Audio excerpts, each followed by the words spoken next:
안녕하세요. 삶의 지혜와 영적인 통찰을 나누는 시간입니다. 오늘 우리는 예수님의 제자가 된다는 것의 진정한 의미에 대해 깊이 탐구해 보고자 합니다. 오늘 이 이야기가 여러분의 마음에 깊은 울림을 준다면 구독과 좋아요를 통해 더 많은 분들이 이 은혜를 함께 나눌 수 있도록 도와주십시오.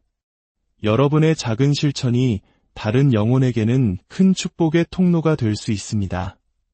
주님의 이름으로 여러분 모두를 축복합니다. 우리가 신앙생활을 하면서 가장 중요하게 붙잡아야 할 핵심은 무엇일까요? 바로 나의 존재 중심에 절대적인 예라는 대답을 간직하는 것입니다. 저는 하나님의 나라를 향한 저의 우선순위가 너무나도 강력하고 견고해져서 세상의 그 어떤 보상도 저를 흔들지 못하기를 소망합니다. 먼저 그의 나라와 그의 의를 구하는 마음에서 벗어나 세상이 내 삶을 채워줄 수 있는 것들을 구하는 자리로 결코 돌아가지 않기를 바랍니다. 예수님께서는 우리에게 단순히 개종자를 만들라고 명령하지 않으셨습니다. 그분은 우리에게 제자를 삼으라고 명령하셨습니다. 제자라는 단어는 배우는 자를 의미합니다. 오래전 한 목사님께서 이렇게 말씀하셨던 기억이 납니다. 당신이 배우기를 멈추는 순간 당신은 제자이기를 멈추는 것입니다. 제자도의 핵심은 누군가의 발자취를 실제로 따라감으로써 배우는 것입니다. 이것은 단순히 어떤 생활 방식을 모방하거나 윤리 규범을 따르는 것이 아닙니다. 그것은 신뢰에 기반한 관계적 여정입니다. 이 신뢰의 여정은 아마도 예수님 자신의 십자가 사건을 통해 가장 잘 설명될 수 있을 것입니다. 그분은 죽기 위해 자신을 내어주셨습니다. 그분의 생명은 누군가에게 빼앗긴 것이 아니라 스스로 내어주신 것입니다. 그리고 저는 개인적으로 예수님께서 스스로 죽음에서 부활하신 것이 아니라고 믿습니다. 하나님의 성령께서 그를 죽은 자 가운데서 살리셨습니다. 잠시 이 장면을 생각해 보십시오. 예수님께서 우리를 위해 친히 죄가 되셨을 때 그것은 하늘나라에서 가장 기이하고 놀라운 사건이었을 것입니다. 온 창조 세계의 근본적인 문제는 바로 죄였습니다. 물론 사탄도 문제이지만 사탄은 하나님께 단 한 번도 문제가 된 적이 없습니다. 하늘에서 하나님과 사탄 사이에 어떤 대결 구도가 있는 것이 아닙니다. 사탄은 피조물에 불과하며 하나님의 입김 한 번에 사라질 수 있는 존재입니다. 문제는 죄였고 죄에는 오직 하나의 해결책만이 있었습니다. 그것은 바로 하나님의 어린 양이신 예수님께서 죄 없는 완전한 삶을 사시고 우리를 위한 제물이 되시는 것이었습니다. 성경은 그 과정에서 그분이 친히 죄가 되셨다고 말합니다. 이제 상상해 보십시오. 온 우주의 문제였던 이 죄라는 존재가 있고 예수님께서 바로 그 자체가 되셨습니다. 그래서 하나님 아버지께서 죄에 대한 진노를 쏟아부으셨을 때 그 진노는 결국 그분의 아들의 생명을 앗아갔습니다. 예수님께서 우리 죄를 위한 제물로 자신을 드리셨을 때 그것은 신뢰의 궁극적인 표현이었습니다. 왜냐하면 그분은 아버지가 자신을 다시 살리실 것을 온전히 믿어야 했기 때문입니다. 제자의 삶도 매일 이와 같은 결정을 내리는 것입니다. 제자의 삶은 내 십자가를 지고 나를 따르라는 부르심에 응답하는 것입니다. 그것은 하나님께서 가장 좋은 때에 나를 위해 행하실 것을 기대하기에 나 스스로를 위해 할 수 있는 것들을 기꺼이 포기하겠다는 매일의 결단입니다. 우리 복음에는 우리가 역사 속에서 꽤 잘 해왔던 부분이 있습니다. 우리는 먼저 그의 나라를 구하는 것이 무엇인지 어느 정도 알고 있습니다. 그리고 그리스도의 몸된 교회 안에서 왕과 그분의 나라를 최우선으로 두는 사람들의 이야기를 듣고 볼 때 감동을 받습니다. 하지만 우리는 그 결과로 모든 것을 더하시는 하나님의 축복을 받은 사람들을 볼 때 항상 기뻐하지만은 않습니다. 우리는 사람들이 하나님의 능하신 손 아래에서 스스로 겸손해지는 것을 사랑하지만 하나님께서 때가 되어 그들을 높이실 때는 그들을 보며 불편한 마음을 갖기도 합니다.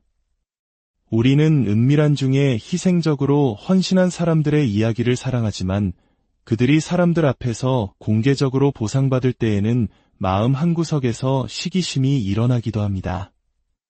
십자가로의 부르심의 본질 중 하나는 바로 우리 내면의 질투와 이기적인 야망을 다루는 것입니다. 이것 없이는 부활의 보상이 있을 수 없습니다. 다르게 표현해 보겠습니다. 나의 몫은 십자가요. 그분의 몫은 부활입니다. 나의 책임은 십자가를 지는 것이지 나의 선택에 대한 보상을 확실히 챙기는 것이 아닙니다. 저에게는 그럴 책임이 없습니다. 저의 유일한 책임은 하나님과의 관계 안에서 구속적인 발걸음을 내딛겠다는 예라는 대답뿐입니다. 내 내면 세계를 살피고 질투가 내 삶을 잠식하지 않도록 하는 것이 제 역할입니다. 만약 내가 마땅히 승진했어야 할 자리에 다른 사람이 승진하는 것을 본다면 저에게는 십자가를 질 기회가 주어진 것입니다. 죽을 기회를 절대 거절하지 마십시오. 죽을 기회를 거절하는 것은 부활과 보상의 기회를 거절하는 것이기 때문입니다.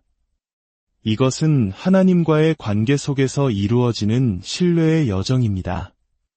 나는 여기서 아니오라고 말합니다.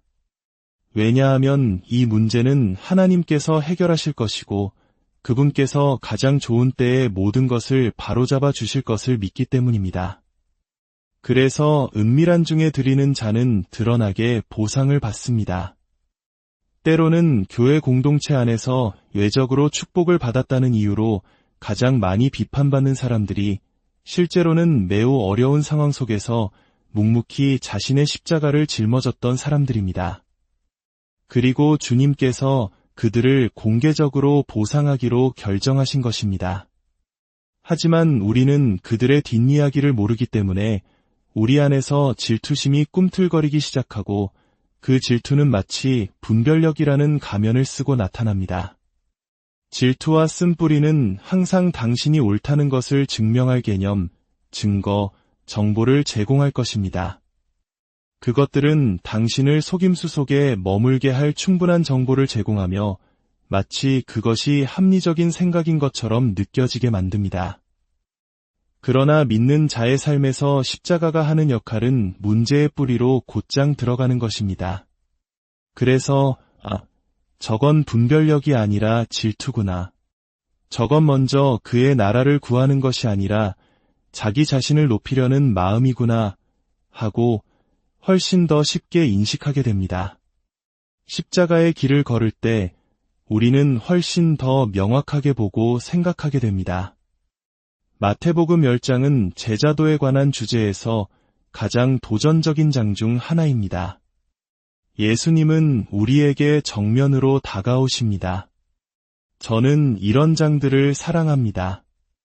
왜냐하면 저의 잘못된 생각이 드러나기를 원하기 때문입니다. 이러한 말씀들을 오랫동안 읽지 않으면 우리는 십자가와는 아무 관련이 없는 기독교의 한 형태를 만들어낼 위험이 있습니다. 물론 실제적인 그리스도인의 삶은 십자가가 아니라 부활의 삶입니다. 하지만 십자가 없이는 그곳에 도달할 수 없습니다. 마태복음 10장 37절부터 읽어보겠습니다. 아버지나 어머니를 나보다 더 사랑하는 자는 내게 합당하지 아니하고 아들이나 딸을 나보다 더 사랑하는 자도 내게 합당하지 아니하며 또 자기 십자가를 지고 나를 따르지 않는 자도 내게 합당하지 아니하니라. 자기 목숨을 얻는 자는 잃을 것이요 나를 위하여 자기 목숨을 잃는 자는 얻으리라. 이 구절들을 다시 한번 읽어보겠습니다. 아버지나 어머니를 나보다 더 사랑하는 자는 내게 합당하지 아니하고 아들이나 딸을 나보다 더 사랑하는 자도 내게 합당하지 아니하며 만약 오늘날 성경이 없고 예수님께서 직접 이 말씀을 하셨다면 소셜미디어가 어떻게 반응할지 상상해 보십시오. 아마 인터넷은 예수님이 부모와 자녀를 미워하라고 가르친다는 글로 도배되었을 것입니다. 38절입니다. 또 자기 십자가를 지고 나를 따르지 않는 자도 내게 합당하지 아니하니라. 자기 목숨을 얻는 자는 잃을 것이요 나를 위하여 자기 목숨을 잃는 자는 얻으리라. 오래전 한 지도자분이 들려주신 비유가 생각납니다. 흔들의자에 앉은 한 노인이 옆에 있는 고양이의 꼬리부터 머리 방향으로 털을 계속 쓸어주고 있었습니다. 그것을 본 누군가가 말했습니다. 고양이 털을 잘못 쓰다듬고 계시네요. 그러자 노인이 대답했습니다. 그럼 고양이더러 몸을 돌리라고 하게. 만약 여러분이 예수님의 말씀 중에 마음에 들지 않는 것이 있다면 몸을 돌려야 할 사람은 바로 여러분 자신입니다. 우리는 그분의 말씀이 선한 아버지의 분명한 표현으로 들릴 때까지 우리 자신의 자세를 조정해야 합니다.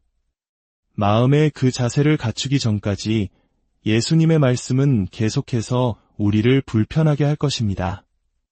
그분은 성경과 모순되는 말씀을 하지 않으십니다. 하지만 그분은 성경에 대한 나의 이해와 모순되는 것을 전혀 개의치 않으십니다. 오히려 그것을 즐기시는 것 같습니다. 또한 그분은 성경 안에서 갈등을 일으키는 것을 주저하지 않으십니다. 이 장에서 그분은 내가 세상에 화평을 주러 온 줄로 생각하지 말라 화평이 아니요 검을 주러 왔노라고 말씀하십니다. 그러나 그분의 탄생 때에는 지극히 높은 곳에서는 하나님께 영광이요 땅에서는 기뻐하심을 입은 사람들 중에 평화로다 라고 선포되었습니다. 두 말씀 모두 진리입니다. 성경은 관계 안에서만 온전히 이해될 수 있도록 쓰여졌습니다. 관계 없이도 정직하고 성공적인 삶을 사는 방법에 대한 원칙이나 윤리 규범은 발견할 수 있습니다. 그러나 성경의 신비는 오직 하나님과의 관계 안에서 분별됩니다. 성경이 때로 모순되어 보이는 이유는 우리가 그 해답을 찾기 위해 그분께 더 가까이 나아가도록 초대하기 위함입니다. 생각의 갈등을 통해 모든 신비의 주관자이신 그분을 추구하도록 우리를 부르시는 것입니다. 그 초대에 응하지 않고 마음이 상하여 돌아서는 것은 그분의 의도를 놓치는 것입니다. 성경은 천국으로 가는 길이 좁고 협착하다고 말하며 예수님을 아버지께로 가는 유일한 문이라고 묘사합니다. 하나님께로 가는 길은 여러 개가 아닙니다. 오직 하나의 길, 하나의 문만 있을 뿐입니다. 만약 하나님께로 가는 길이 많았다면 예수님께서 그토록 고통스럽게 죽으시도록 하신 것은 잔인한 일이 되었을 것입니다. 그 길이 유일한 해결책이었기 때문에 그 희생은 반드시 필요했습니다. 저는 1970년대 초 주님께서 제 마음을 깊이 다루시던 때를 기억합니다. 저는 교회에서 자랐고 나름 괜찮은 삶을 살았습니다. 하지만 주님은 제 마음 깊은 곳을 아셨습니다. 저는 마리오 무리어 목사님의 설교가 있는 곳이면 어디든 찾아갔습니다. 그분은 모래 위에 선을 긋고 당신은 안에 있습니까? 아니면 밖에 있습니까? 라고 도전하셨기 때문입니다. 주님의 다루심이 제 위에 머물렀고 그분은 제가 전부 아니면 전무의 자리에 이르기를 원하셨습니다. 어느 토요일 밤 저는 제 방 화장실에 앉아 기도하고 있었습니다. 주님의 강력한 임재와 책망하심이 저를 짓눌러 더 이상 제 자신을 견딜 수 없었습니다. 마침내 저는 주님, 전부 아니면 전무입니다. 라고 고백하는 자리에 이르렀습니다. 그 순간 제 삶의 모든 야망, 모든 목표, 모든 것이 그 제단 위에 놓여졌습니다. 그 예라는 대답 속에서 저에게 중요한 것은 오직 그분이 말씀하시는 것을 행하는 것뿐이었습니다. 그리고 점차적으로 그분은 제 삶에 무언가를 더하기 시작하셨습니다. 그것은 저를 긴장하게 만들었습니다. 아무것도 없던 광야의 시간은 모든 것을 잘 관리하며 하나님의 영광을 드러낼 수 있는 약속의 땅을 위해 저를 훈련시키는 시간이었습니다. 주님은 당신과 저를 십자가의 길로 인도하셔서 기름 부음, 은총, 통찰력, 재정, 지위와 같은 자원들을 우리에게 믿고 맡기시기를 원하십니다. 이러한 것들이 영성을 대표해서가 아니라 열방을 제자 삼는 데 사용될 수 있는 사회적 위치이기 때문입니다.